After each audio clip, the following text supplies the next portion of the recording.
Hello and welcome to another episode of Gig and Towel podcast. I'm Tash. I'm Phil. And today we're going to talk about our experience going to see Katy Perry for the first time. I feel like it's not very often these days that we actually see an artist for the first time, and I feel like we've actually done it a fair bit like the last month or so. Yeah. So Katy Perry was a huge one. She's one that's been on my bucket list for ages. I actually remember going to see. Do you remember when she did that movie? And we went to cinema to see it in like primary school. They had like the 3D glasses that were like red with like Yes. the candy swirl down the arms of the glasses. Yeah. I remember going to see that with one of our primary school friends. So she felt like a really nostalgic artist for me to go and see. So, what's your review? What did you think? Where do we start? Oh man, it was. I feel like there's a lot to say. Yeah. A lot to say on this one. I think for me personally, I was a bit good. She didn't do as many older songs. Me too, actually. The set list was a bit of a letdown for me. Yeah, but that's on us for not knowing any of the new stuff. I agree, but on that note, to be fair, there were a lot of songs that she did that were her big songs that she cut, like, how do I put it? She didn't play the full song. Yeah. She did, like, not a mashup because it wasn't really a mashup, but she did, like, snippets of songs. And I'm talking, like, big songs. In fact, I wrote them down so that I remembered which ones they were. California Girls. How are you not going to play California Girls all the way through? Yeah. I'm sorry, but that's too big of a song to not play all the way through. The same with Teenage Dream. She went from the middle. She didn't start it with... I don't think that she started it with, you think I'm pretty without any makeup on. I can't remember now. I'm pretty sure she did it from first chorus onwards, or she did it from start to first chorus, but she didn't play the full song at all. And the same for Hot and Cold. California Girls, Teenage Dream, and Hot and Cold are three songs that are so big they should be played all the way through. Mm-hmm. So Yeah, I no, was disappointed. I was. agree.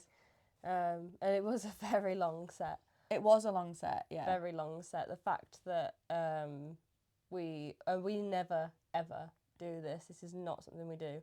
We had to leave before it actually finished. Yeah. To 3 get songs the train before. back. Like we are normally like, no, like we'll wait. If we have to Uber, we have to Uber. Mm-hmm. Like we'll stick it out. But we were like, no, we had to get out of that one. We didn't have a choice. Yeah, I actually don't think that I've ever had a concert go on so long that I would officially miss the last train if I didn't leave early. I've had never some had that have been tight. I've had some that have been close, but I'm talking we left at like a couple of minutes to 11 and she still had 3 songs left. Yeah. And the last train was at 20 past 11. So it was like, and it was a 20-minute walk to the train station. So we had to go. We had to go, which means that we did miss Firework because obviously that's like one of the last songs she plays.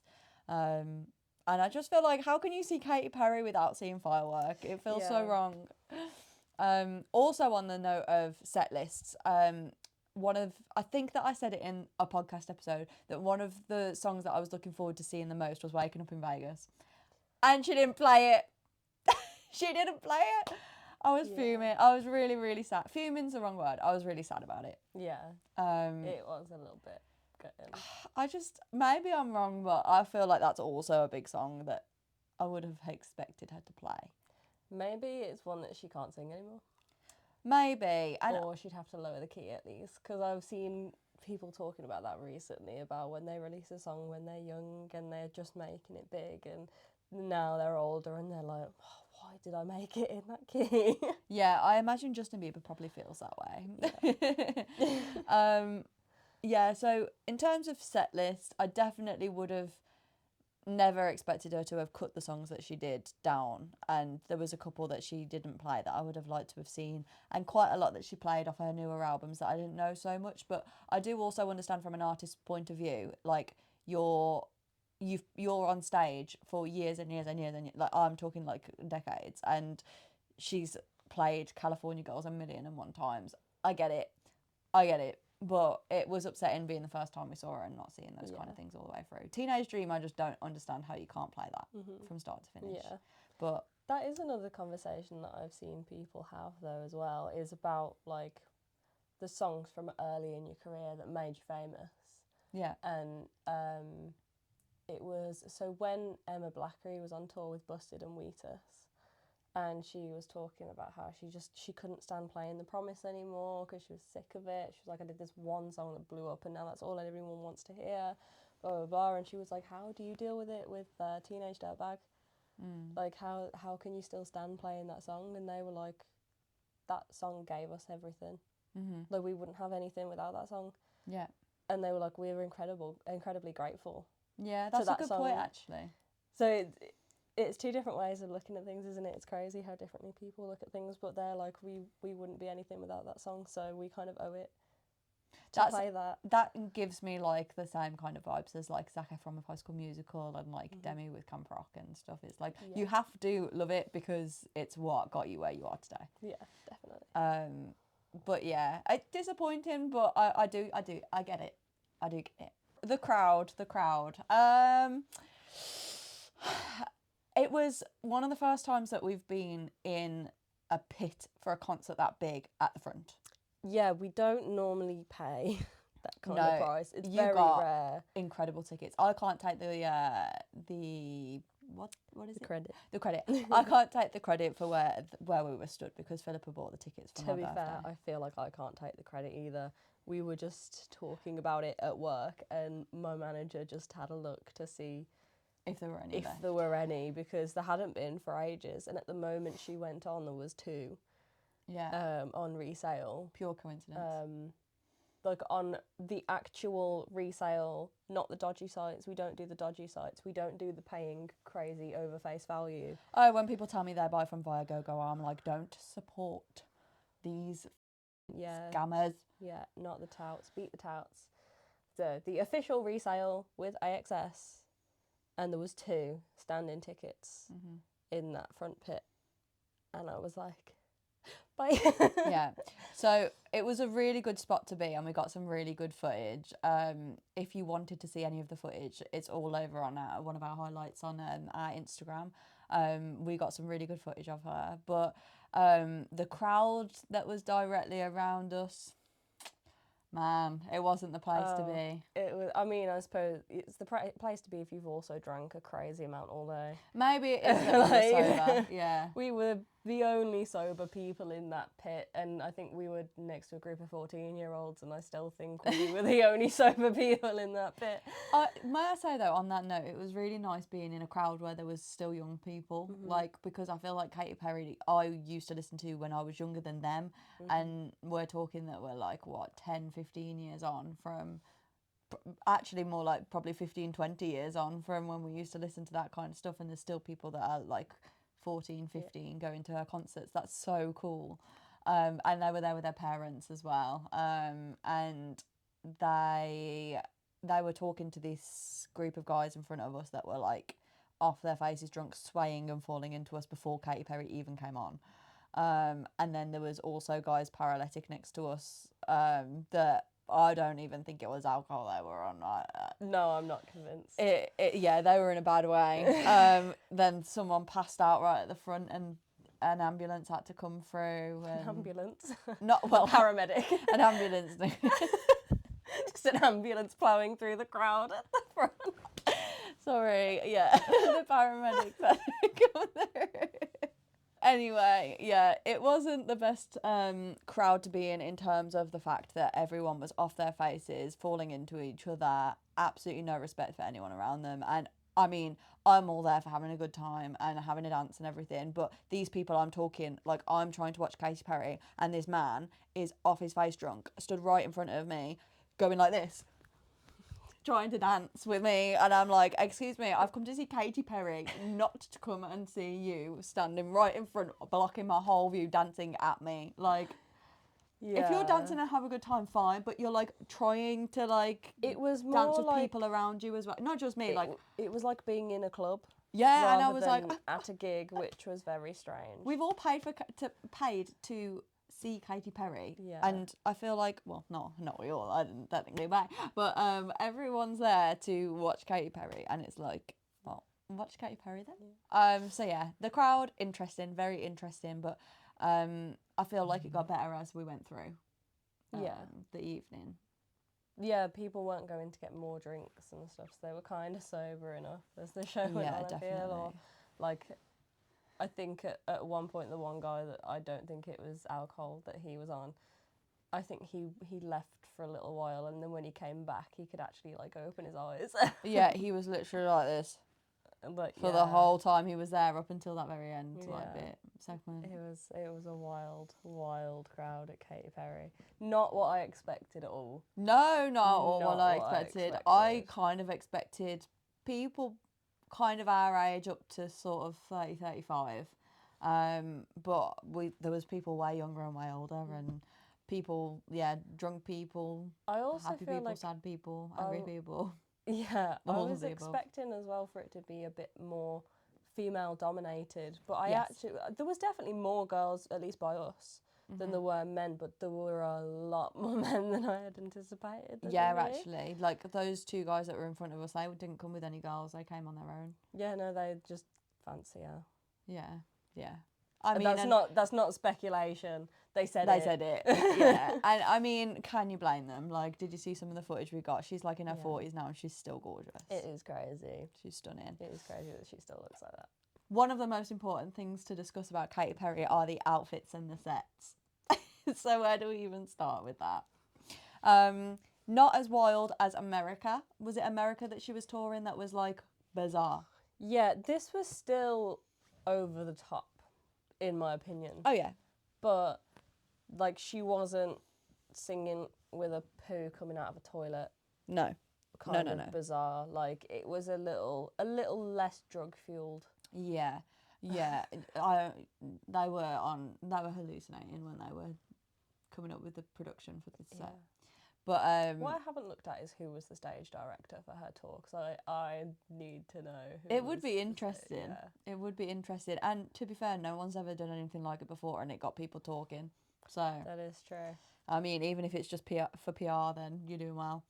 But it wasn't quite as wild for our gig. I presume that was the same for the whole of the UK tour. But still, very interesting outfits. I think it took her about 10 minutes to actually come on the stage when all the lights went down, because they had this massive tech thing going on. How would you explain it?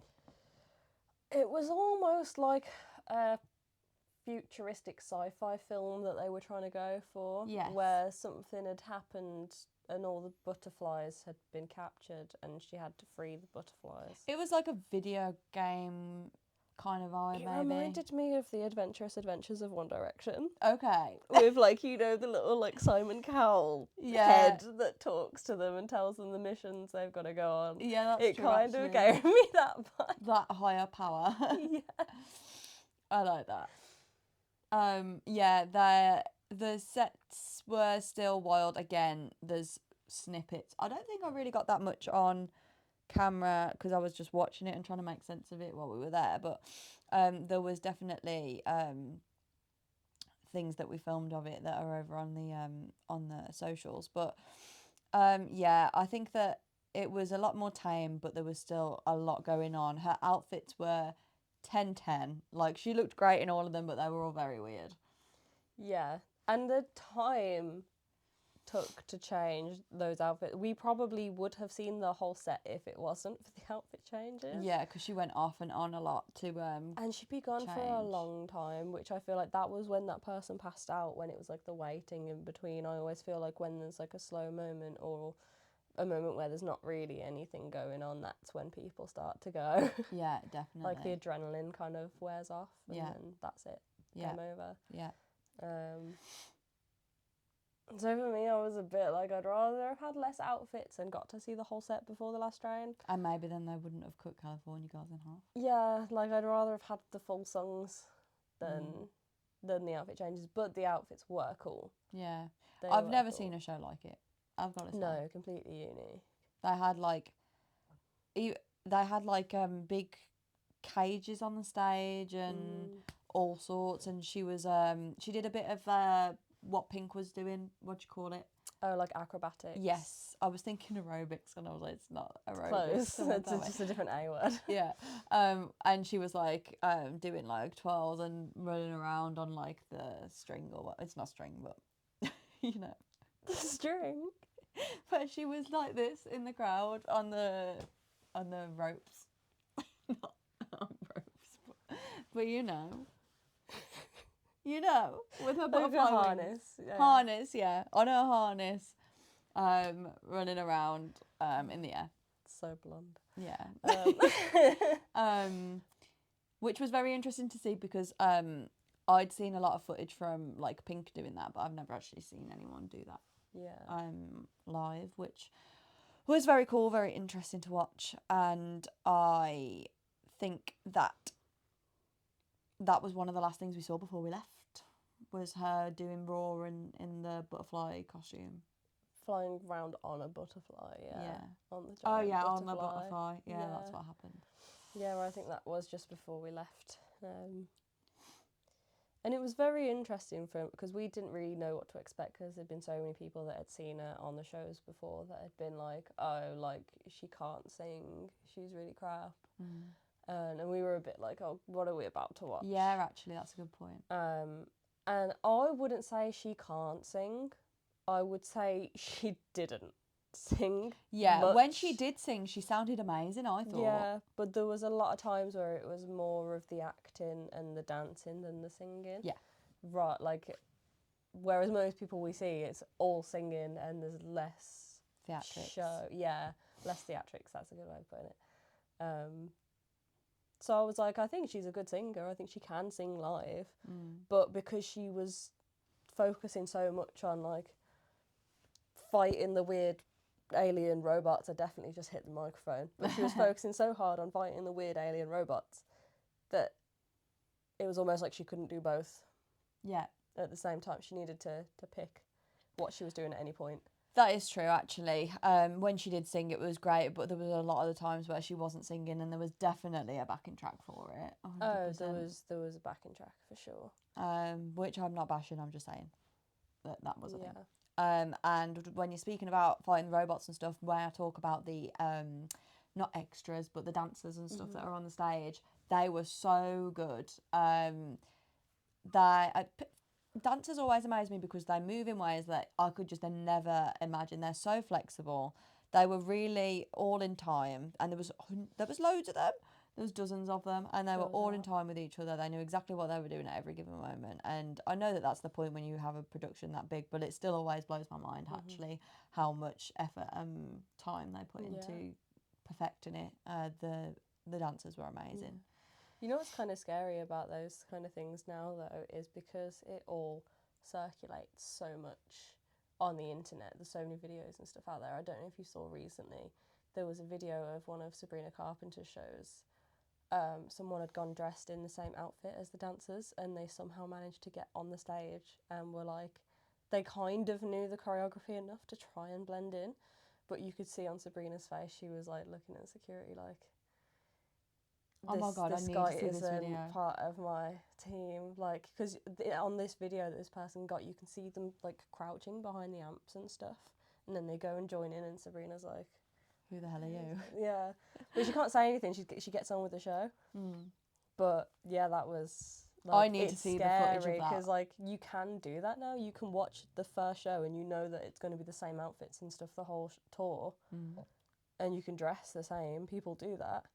That is wild. But yeah, someone actually managed to get on this. How they managed to get on the stage without someone picking up on that is crazy. But once he was up there, he just blended in with the dancers. That is craziness. Obviously, she knows who her dancers are, so she knew, like, I don't know who this person is. Oh my gosh, I absolutely need to see that. I can't believe that actually happened and they got away with that. The courage that some people have, the way I could never have that confidence to try and pull something off like that. Yeah. Incredible. Like, the audacity. Yeah, the audacity. But yeah, Katy's dances were very good. They just made it very difficult to get any footage of her.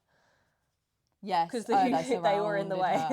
Yeah, definitely. That's true, actually. Very true. But they had a tough job as well because they weren't just dancing. They were like prop guys too. So everything on the stage they were bringing out in between. So like while she's off doing her outfit changes, you've like also GCSE got, drama. Yeah, you've also got the people. I mean, it's how actual theatre shows work. They'll move them all themselves, but.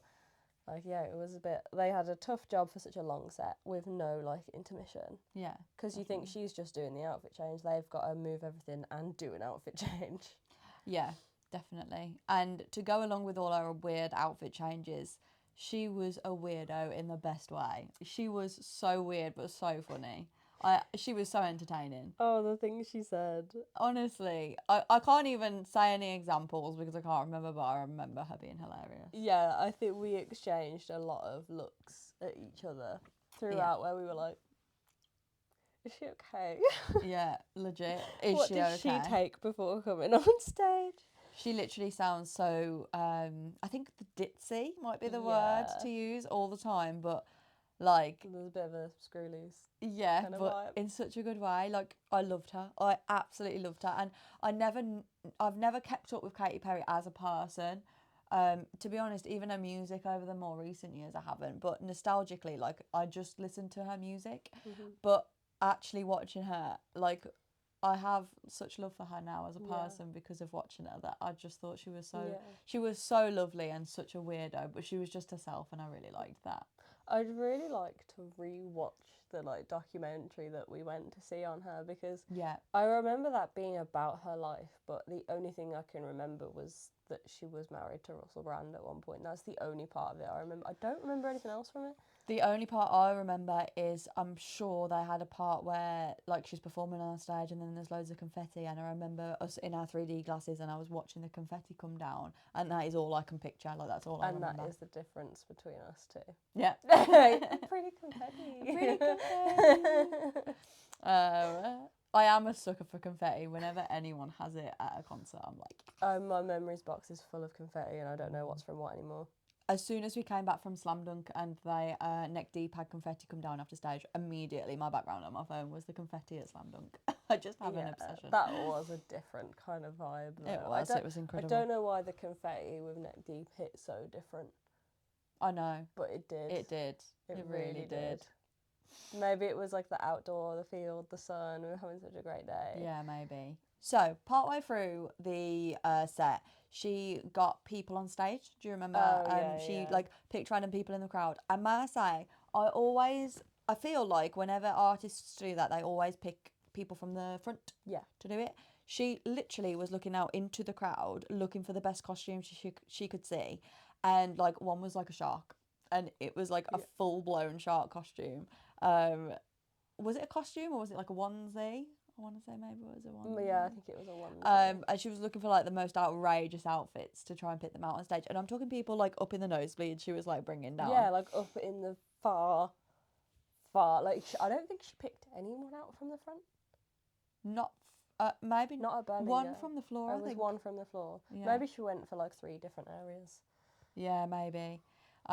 Which I really respected, because you're giving everyone a fair chance, even the people that maybe couldn't have afforded the better tickets. Well, or like closer just tickets. Not to get there as early. Yeah. Maybe they just couldn't, like, if they'd got work and they couldn't get straight there to get to the front. Yeah, definitely. So really respected that, but she brought these people on stage, and there was like, firstly the one girl was like clearly very like starstruck, and she FaceTimed her dad and stuff, and she was like, I can't believe it, like I'm on stage with Katy Perry. That was the shark, wasn't it? Yeah, and she was so wholesome, like you could just tell how happy she was. Yeah. Which was so lovely to see. And then the other girl, that I can't remember what she dressed, but she was really pretty. She was in the Dark Horse outfit, which was stunning. She immediately came up on my TikTok feed the next day. Did she? As soon as I started scrolling, she came up and was like, please show me. She was like, this is your sign to like dress up for Katy Perry, and then it was like her being on, or it's something along those lines anyway, and then the video of her on stage with her. That is so sweet. Even in the foyer, to be fair, before we went in, I was watching people walk past in their full like California girls outfits and lollipop boobs and everything. Some like of the outfits people went hard. Yeah. People went really hard, and I was watching everyone like, oh my god, this is amazing. And I was like rushing after work to get dressed, and I didn't know. Oh, no, it wasn't after work. It was a weekend. It was the podcast. We filmed the podcast. Got you. Yeah, because we filmed right before going, because we'd got the full face and makeup on for. Yes, true. But I think we hadn't really thought about buying anything for it, so we could do what we wanted with the makeup, but we didn't really have the clothes for it. And outfits. Also, it was not the warmest night. This is what throws me off.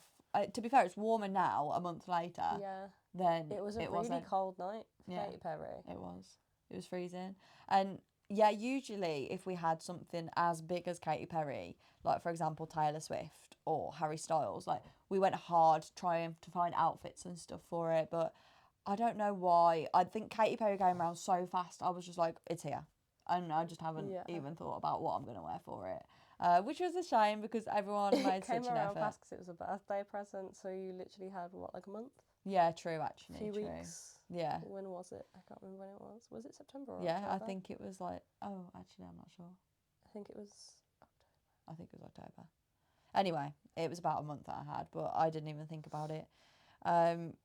But the effort that people put in were like, it was incredible. Yeah. And yeah, there was that girl in the dark horse outfit then. Sorry, let me repeat that. That was awful. There was the girl in the dark horse outfit, the girl in the shark outfit. Correct me if... Oh, there was a little girl as well, and I can't remember what she wore, but she was so cute.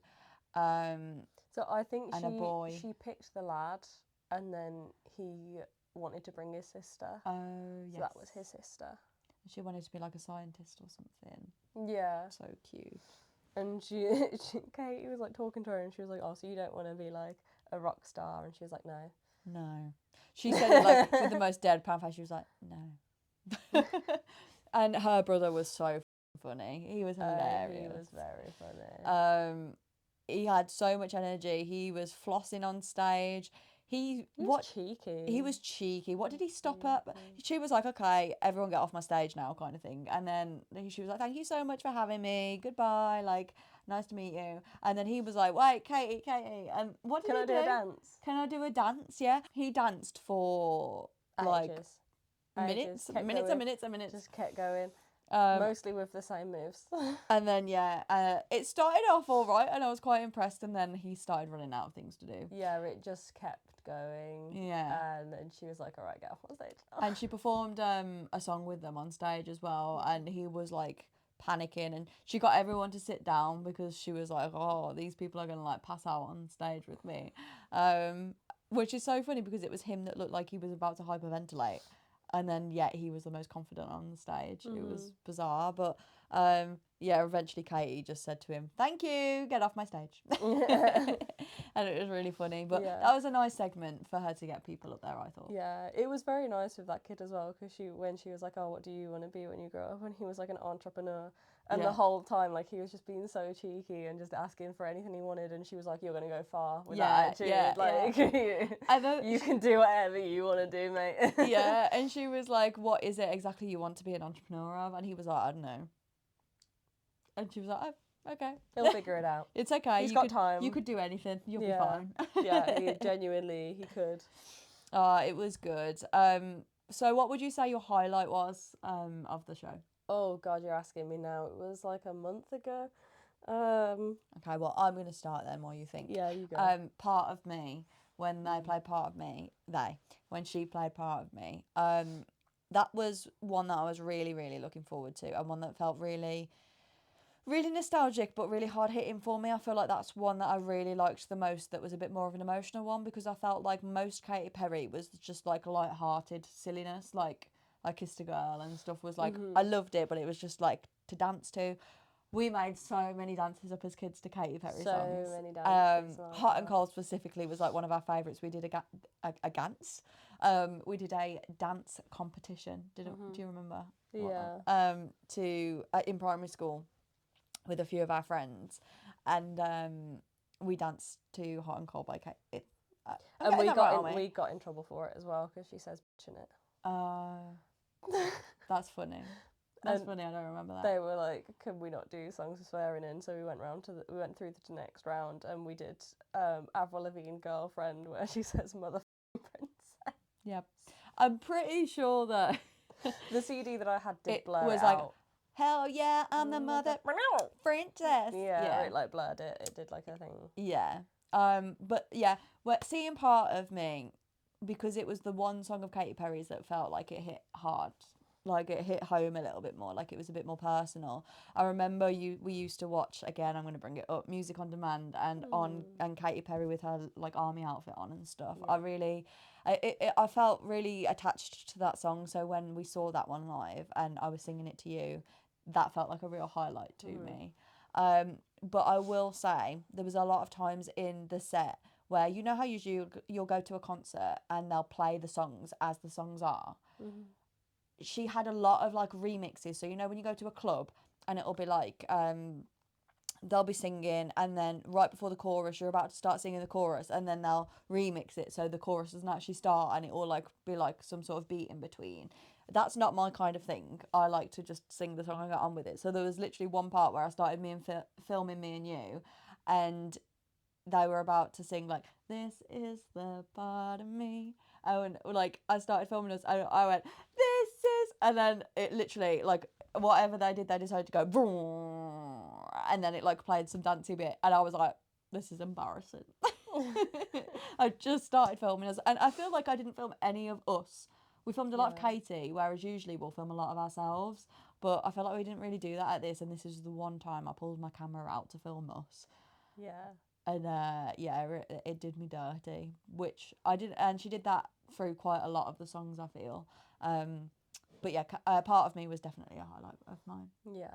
So sorry, let me refer to my phone for this segment of the podcast. But so she did everything in levels and like stage. I would have classed them as like stages. So level 1 was artificial. I presume these are all album titles. No. Oh. Woman's World, is that not her? No. Okay. Forget that. It was the stages of the like theatre side. Yes, of the game kind of thing. So she played Artificial, Chained to the Rhythm, Teary Eyes, and Dark Horse. I can tell you right now, out of those 4 songs, the first song I would have known was Dark Horse, which is 4 songs in. Yeah. Yeah. And then she played segment 2, was called Level 2 Woman's World, where she played Woman's World, which I knew but didn't know, if that makes sense. Yeah. I knew Woman's World but didn't know Woman's World. California Girls, Teenage Dream, Hot and Cold. Like I say, she remixed those, so she kind of did a mashup of all 3 together. And that's Friday Night, because she started that part way through going T-G-I-F. Yeah, so it was just like the chorus. Yeah, from Hot and Cold. Can I say, because I can see that, I would hardly say she played Peacock. Peacock, yeah, she didn't teased play. it, sang a line, and then stopped. She said, "There's no way that I'm just going to start singing, 'You're Peacock,' and then she started singing it for a minute, and then she went, right, no, we're not playing that." And I was a bit disappointed. I was so ready for it, but I'm glad we got a snippet rather than nothing. Yeah. But I was also like, come on, give us the people what they want. But she was saying that it is a family show and that she's not going to do it, while she was like wearing nothing on stage, but whatever. Yeah.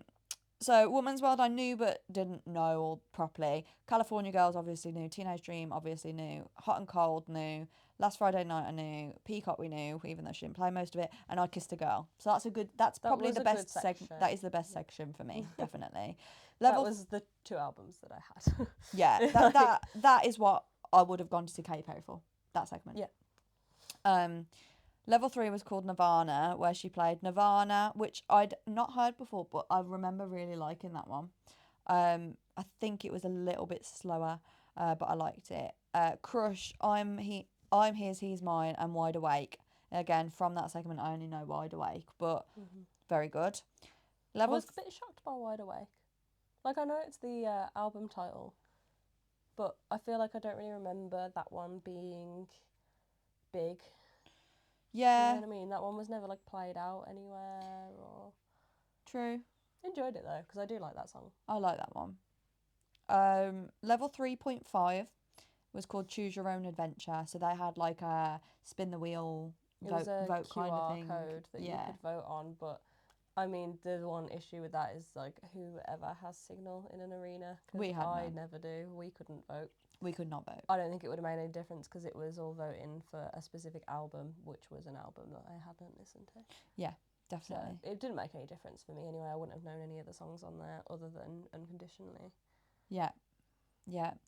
So yeah, that segment was Harley's in Hawaii, snippet, Bon Appetit, snippet, Roulette, snippet. So again, she only played them in part. Legendary Lovers, which I didn't know but I liked when we saw it. Swish Swish, I remember not particularly liking. And then All the Love, which I didn't know. Additionally was really good. Yeah. I can remember that now because it hit me hard there. In fact, was that what she played with the kids on stage? It might have been actually, yeah. That was good. Level 4 was called Mainframe, where they played E.T., Part of Me, and Rise. So that was like two of our favourites there because I always loved E.T. Yeah, E.T. was one that you always absolutely loved, and Part of Me was one I always loved. So that was a nice little segment. And then we left shortly after that when she started Level 5, which was called Endgame. And then she played Raw, which obviously we stayed and liked. Daisies, I think, is the one that we watched halfway through and then left in, because then she was left with Lifetimes and then ended on Firework. So we left with about 2.5, 3 songs left. But a long set list, really. Very long set list. Long set list and a long show. I'm sure she came on at like 8:30 and she was still on at 11.